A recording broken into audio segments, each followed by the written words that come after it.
Assalamualaikum Besem Hamasya.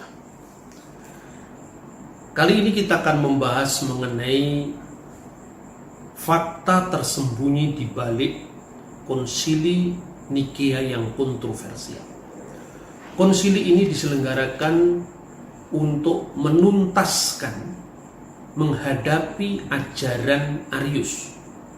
Arius adalah seorang imam, seorang pastor atau pendeta dari Alexandria yang mengajarkan bahwa kana waktun lam yakun fihi, ada waktu di mana dia, artinya Yesus sebagai firman Allah, pernah tidak ada. Gereja gundah menghadapi ajaran ini karena apa? Karena jelas ajaran ini sepintas saja bertentangan dengan kitab suci yang menegaskan bahwa firman Allah atau kalimat Allah itu sesungguhnya adalah Allah. Dalam praeksistensi firman Tuhan atau logos ilahi itu tentu adalah Allah sendiri. Maka kalau ada waktu di mana firman pernah tidak ada, berarti ada waktu tertentu Allah ada tanpa firman-Nya. Maka gereja tentu akan merumuskan bahwa firman dan Allah itu sama-sama kekal. Berbeda dengan apa yang diopinikan publik selama ini, khususnya publik modern, bahwa seolah-olah konsili Nikea itu muncul tiba-tiba atas desakan kekuasaan atau tangan besi kaisar yang memaksakan bahwa Yesus harus menjadi Tuhan. Bahkan ada yang mengejek bahwa Yesus baru dilantik jadi Tuhan di konsili Nikea. Dan macam-macam opini liar seperti itu karena memang tidak didasarkan atas bukti-bukti sejarah primer, sekedar opini liar. Jadi dibutuhkan waktu sekitar 7 tahun untuk menghadapi kontroversi kaum Arian ini. Pertama-tama tahun 318, Patriark Alexander dari gereja Alexandria mengundang satu sidang sinode lokal. Kalau konsili itu lebih besar. Dalam sidang sinode lokal ini dirancang sebuah regula fide, draft pengakuan iman, bahwa putra Allah atau firman Allah itu diturunkan bukan dari ketiadaan. Jadi Yesus itu diakui sebagai firman Allah yang kekal, tetapi Arius menolak. Konsekuensinya, karena ini adalah gereja yang universal tentu saja, maka dia harus mendapat sanksi, yaitu diekskomunikasi, diberi kesempatan apabila dia mengubah pendapatnya atau bertobat. Tetapi Arius melakukan keonaran, kegaduan di kalangan rakyat, sehingga pada tahun 318 dia terpaksa harus meninggalkan Mesir. Dia menuju ke Kaisarea, dan dalam pendekatannya dia selalu melakukan tebar pesona, memposisikan dirinya sebagai seorang yang tertindas hanya gara-gara dia mengatakan bahwa Allah itu esa, bahwa Bapa itu satu-satunya Allah yang esa, dan Yesus itu lebih rendah dari Bapa. Sebetulnya tanpa lebih dalam memahami, karena Arius memahami Kristus itu seperti pemahaman filsafat Yunani, di mana dalam filsafat Helenisme itu adalah pandangan emanasi, bahwa segala sesuatu itu mengalir dari Tuhan, mengalir dari esensi awal yang disebut theos. Maka pengaliran yang pertama atau bahasa Jawanya deleweran yang pertama itu tentu lebih rendah daripada yang mendelewerkannya atau yang mengalirkannya. Begitu juga emanasi kedua, begitu juga emanasi ketiga. Semakin jauh maka dia semakin rendah daripada emanasi sebelumnya dan sumbernya Tuhan tadi. Inilah sebabnya kenapa Arius gagal memahami keesaan Allah. Yang disangkanya esa itu sebetulnya bukan Allah yang esa. Itu sebetulnya pandangan Tuhan Yunani, Tuhan filsafat Yunani, khususnya Helenisme. Nah, saudara-saudara, tahun 320 kemudian dia berhasil meyakinkan uskup-uskup Bitinia untuk mengakui pandangannya. 322 dia meyakinkan para pemimpin gereja di Kaisarea atas dukungan sejarawan Eusebius dari Kaisarea yang terpikat dengan ajaran Arius karena dia menyangka bahwa apa yang diajarkan Arius seperti yang diajarkan pengakuan iman lokal di gerejanya di Kaisarea. Itu yang terjadi prakonsili Nikea. Untuk menghadapi itu, maka sikap Konstantin kadang-kadang berubah-ubah.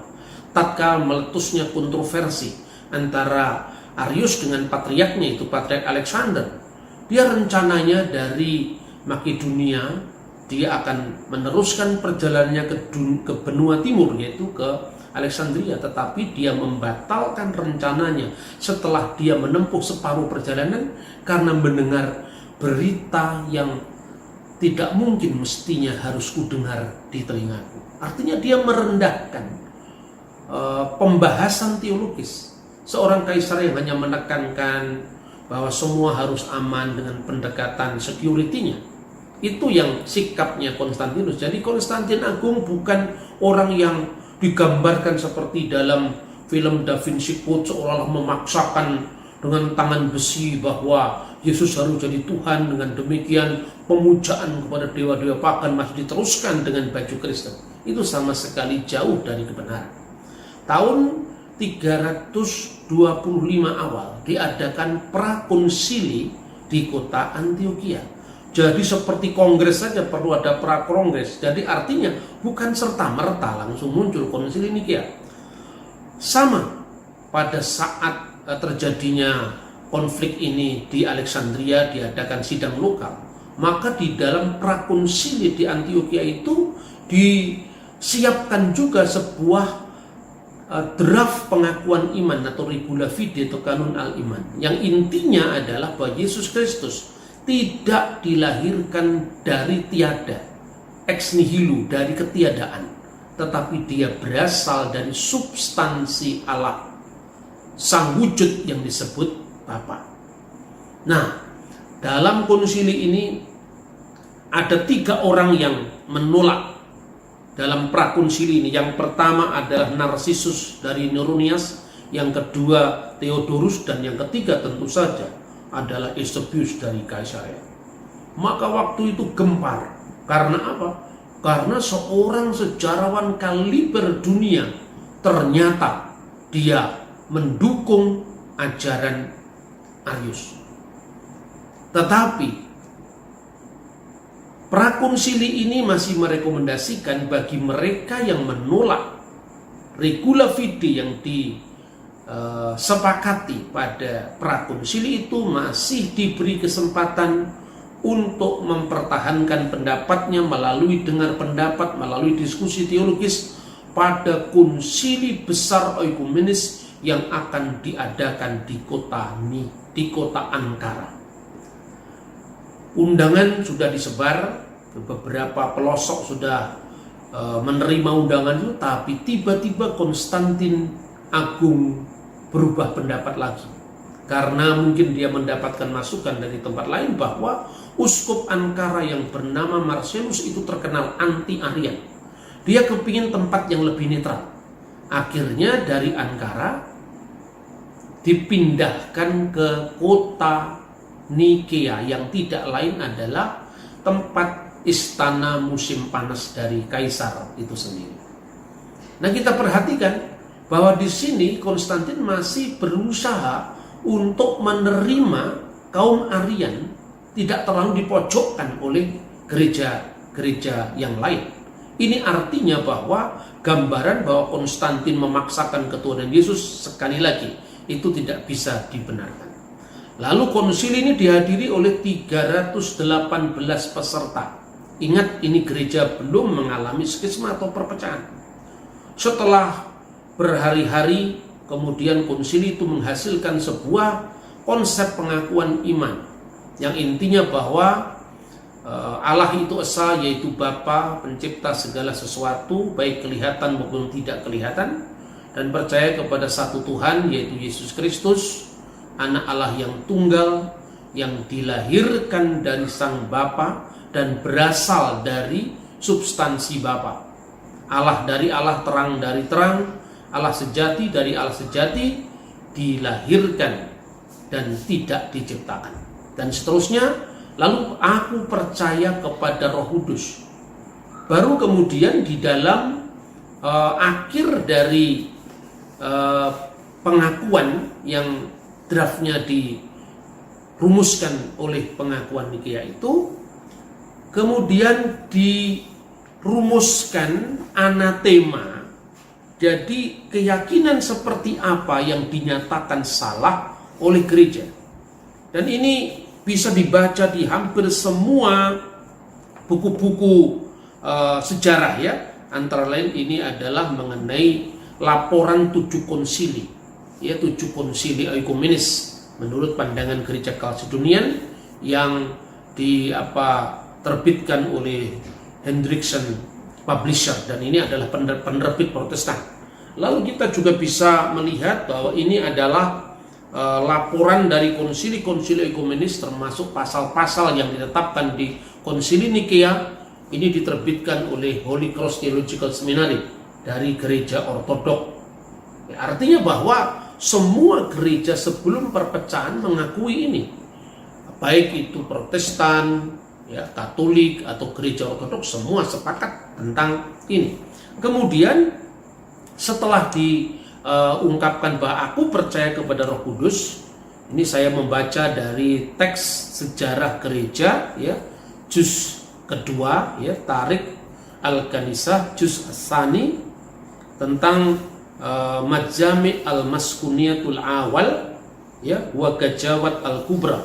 Ini diterjemahkan oleh Abuna Maurice Yukarin, diterbitkan di Mesir, ya, pada tahun 1967, kemudian pada halaman 15. Ini bunyi tentang anatemanya seperti ini. Innalladzina yakuluna kana waktun lam yakun fihi. Dan kepada mereka yang mengatakan ada waktu di mana dia pernah tidak ada. Dia di sini adalah firman Allah, pernah tidak ada. Wa qabla ayyullada lam yakun. Dan sebelum dia dilahirkan dia tidak ada. Wa qad kulika min al-adam, waqad kulika min adam, dan sebelum dia diciptakan atau dia diciptakan dari Adam, ketidakadaan, ex nihilo, ya. Au yujahiruna bi anna ibnillahi huwa min datil ukra, dan mereka yang mengatakan bahwa sesungguhnya putra Allah adalah memiliki zat ukra, memiliki substansi lain, au min jauhar akar, atau memiliki hakikat yang lain, au innahu makhluk, atau dia adalah seorang makhluk, au qabila lil takir, dia mengalami gaya perubahan, wal fasad, dan kerusakan. Jadi firman Allah itu bisa mengalami takyir, perubahan atau kerusakan. Padahal ini bicara tentang substansi ilahi bersama dengan firman-Nya dan tekanannya pada firman-Nya. Maka kemudian dirumuskan di akhir itu adalah wa innal kanisah katolikiyah wa rasuliyah tahrimuhum. Maka gereja yang Katolik, yang yang universal dan yang rasuli mentahrim atau menganatema mereka. Jadi ini intinya konsili Nikea. Kemudian apa yang terjadi?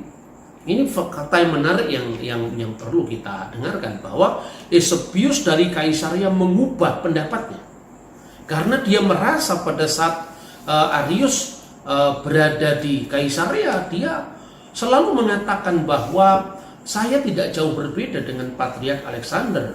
Yang saya lakukan, saya hanya menekankan bahwa putra Allah itu lebih rendah dari Bapa, dan bahwa putra Allah itu merupakan yang pertama-tama dari yang sulung dari segala yang diciptakan Allah. Nah, kalau itu yang disampaikan kepada Eusebius, tentu itu hal yang sama yang diyakini oleh gereja. Karena memang Yesus disebut sebagai yang sulung dari segala yang diciptakan. Bukan berarti dia adalah bagian dari ciptaan. Karena kata Bechor dalam bahasa Ibrani itu menunjukkan kesulungan tidak hanya dalam pengertian yang lahir pertama kali. Hak kesulungan dalam budaya Ibrani bisa berarti khususnya adalah memiliki kedudukan yang lebih. Ya, hak sulung misalnya dia menjadi pemimpin mesbah keluarga, berhak menerima berkat orang tuanya, dan memiliki kehormatan daripada yang lain. Makanya ada ungkapan Yakub berebut hak kesulungan dengan Esau. Tentu tidak bisa ditafsirkan dalam makna budaya di luar Israel. Itu yang dipahami gereja. Kalau Yesus dikatakan itu lebih rendah dari Sang Bapa, memang di dalam wujud inkarnasinya sebagai manusia, Yesus mengatakan Bapa itu lebih besar daripada aku. Nah, seperti ini rupanya yang dilakukan oleh Arius untuk menggalang dukungan terhadap pandangan-pandangannya. Tetapi setelah Eusebius menyadari, kemudian pada konsili itu Eusebius mengemukakan pendapatnya yang dipresentasikan di konsili, dan ini ada dalam catatan ya yang bicara tentang konsili Nikea tahun 325, di mana Eusebius mengatakan begini rumusannya, kira-kira kalau saya terjemahkan: dan kami percaya kepada satu-satunya Allah yang sejati, Bapa yang Maha Kuasa, pencipta segala sesuatu yang kelihatan maupun yang tidak kelihatan, dan kepada Tuhan Yesus Kristus yang adalah firman Allah, Allah dari Allah, terang dari terang, hidup dari hidup, dan anak yang tunggal yang pertama, yang sulung dari segala yang diciptakan Allah. Tetapi kesulungan ini tidak dipahami sebagai makhluk, karena Eusebius mengatakan dan dilahirkan dari Sang Bapa sebelum segala abad, bahkan olehnya segala sesuatu telah diciptakan, dan kemudian menjadi manusia demi keselamatan kita, telah turun dari surga seperti pengakuan iman Nikea pada umumnya. Kemudian yang terakhir dia juga mengatakan kami percaya kepada Roh Kudus. Kami percaya bahwa tiap-tiap dari Bapa, Putra, dan Roh Kudus itu berbeda. Makanya jelas sekali ini dalam liturgi gereja dipertahankan sampai sekarang. Wahidu huwa Abul Qudus, wahidu huwa Ibnul Qudus, wahidu huwa Rohul Qudus. Jelas ini ada dalam liturgi. Satu Bapa yang kudus, satu Putra yang kudus, satu Roh yang kudus, dan ketiganya adalah Esa. Dan di akhirnya Eusebius mengatakan sebagaimana yang dikatakan dalam Injil, seperti yang Kristus katakan, pergilah ajarlah semua bangsa menjadi muridku dan baptiskanlah mereka di dalam nama Bapa dan Putra dan Roh Kudus. Jadi saudara-saudara, apa yang terjadi? Kemudian konsili Nikea menganatema Arius dan membakar satu bukunya, yaitu yang berjudul Thalia. Dan kemudian Arius dibuang. Konsekuensinya di anatema itu adalah dia harus diasingkan. Tetapi saudara-saudara, rupanya konsili ini belum meredakan perdebatan teologis, karena pengikut-pengikut Arius, khususnya Eusebius dari Nikomadea, ini berbeda dengan Eusebius dari Kaisarea. Ini orang yang cukup disegani di gereja-gereja berbahasa Yunani. Dia tetap memperjuangkan, membuktikan bahwa ajaran Arius itu benar. Kesempatan ada ketika Uskup Hosius yang sebelumnya melakukan investigasi sejak kasus ini meledak tahun 318 sudah pulang ke Spanyol. Dan yang terjadi, Eusebius dari Nikomadea terus-menerus mendekati sang kaisar sampai meyakinkan bahwa sebenarnya kami ini tidak bermasalah dengan rumusan Nikea. Meskipun dia mungkin akan menafsirkan kata sehakikat dengan Bapa, ya, ungkapan itu mungkin ditafsirkan untuk kepentingan kaum Arian. Sebagaimana mereka juga mencoba bersifat moderat untuk meyakinkan Eusebius dari Kaisarea. Sampai kemudian Eusebius dari Kaisarea sadar dan kembali ke pangkuan gereja. Tahun 335 setelah Hosius tadi pulang, Eusebius dari Nikomadea berhasil meyakinkan kaisar bahwa Eusebius dari Nikomadea memfitnah Athanasius dari Alexandria. Katanya bahwa Athanasius dari Alexandria berusaha untuk mencegah pasokan gandum ke ibu kota kekaisaran untuk menghalang-halangi konsili yang akan diadakan di kota Tirus atas dukungan kaum Aryan. Dan kaisar benar-benar murka, dan kemudian Eusebius harus mempertanggungjawabkan kenapa dia harus melakukan boikot gandum itu. Tentu saja Athanasius menolak. Dia mengatakan, kaisar, Allah akan menjadi saksi apakah aku atau kamu yang benar. Tetapi toh tangan besi kaisar tidak bisa dihindari. Tindakan itu akhirnya Athanasius dari Iskandaria harus mengalami pengasingan. Sementara Arius dipersiapkan dengan sambutan yang besar-besaran yang akan diadakan di Basilika Gereja Konstantinopel.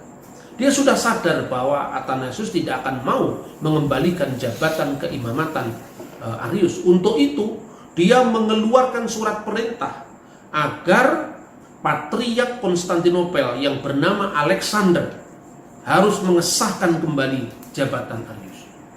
Menurut catatan sejarah gereja, dalam hal ini Makarius yang mengatakan, Makarius itu adalah seorang wakil dari gereja Alexandria ketika Athanasius dibuang. Dia melakukan tugas-tugas sebagai mewakili Athanasius dalam mengelola gereja Alexandria yang sekarang disebut gereja Ortodok Koptik. Kemudian yang terjadi, Patriark Konstantinopel dia masuk ke ruang doanya, dia berdoa minta keadilan kepada Tuhan. Dan ketika itu para pendukung Arius sudah tiba di gereja, di pintu gereja itu ditutup atau gerbangnya dikunci, ditinggal berdoa sampai esok harinya, yaitu hari Minggu pada saat mau kudas atau liturgi suci. Pintu gerbang masih tertutup. Di sanalah sebetulnya Arius menggunakan kesempatan itu untuk berapi-api berbicara kepada publik bahwa ajaran dia benar dan Kristus itu hanyalah seorang ciptaan. Tiba-tiba satu peristiwa yang ajaib terjadi. Demikian tulis Athanasius, bahwa tiba-tiba dia harus pergi ke sebuah toilet di dekatnya tempat yang disebut Konstantin Forum. Nah, di sana kemudian tidak keluar-keluar sampai kemudian didapati bahwa Arius mati di kamar mandi. Sejak saat itu maka Arianisme tidak lagi berkembang. Arianisme mati karena pemimpin besarnya mati di kamar mandi. Apakah Athanasius bersuka atas kematian Arius? Dia justru terharu, tetapi dia mengatakan bahwa Tuhan sudah menjawab doa dari Patriark Alexander. Jadi itu yang terjadi sebenarnya pada Konsili Nikea tahun 325 Masehi. Lalu fakta tersembunyi apa yang ada di balik Konsili Nikea? Saya katakan ada. Fakta tersembunyi itu adalah kematian Arius di kamar mandi. Dan itu jarang dibahas, bahkan sangat asing di khotbah-khotbah di Indonesia, tidak pernah dibahas. Orang Indonesia kalau belajar sejarah gereja itu tidak hanya sambil lalu tapi sambil lari. Karena apa? Sejarah gereja ini sudah berlangsung hampir 21 abad. Tetapi abad pertama dari zaman Rasul, muridnya Rasul, murid dari muridnya Rasul, itu hanya dilewati sampai abad 16. Konflik Katolik Protestan itu diberikan porsi yang mendominasi. Akibatnya kita ini tidak lagi mengenal akar sejarah kita, lebih-lebih akar apostolik ajaran gereja. Catat, fakta yang tersembunyi di belakang Konsili Nikea yang kontroversial, matinya Arius di kamar mandi. Semoga pelajaran sejarah ini bisa melengkapi kita, mencerahkan kita untuk hati-hati di dalam menentukan sikap kita. Tuhan memberkati kita. Shalom Aleichem. Beshem Hamashiach.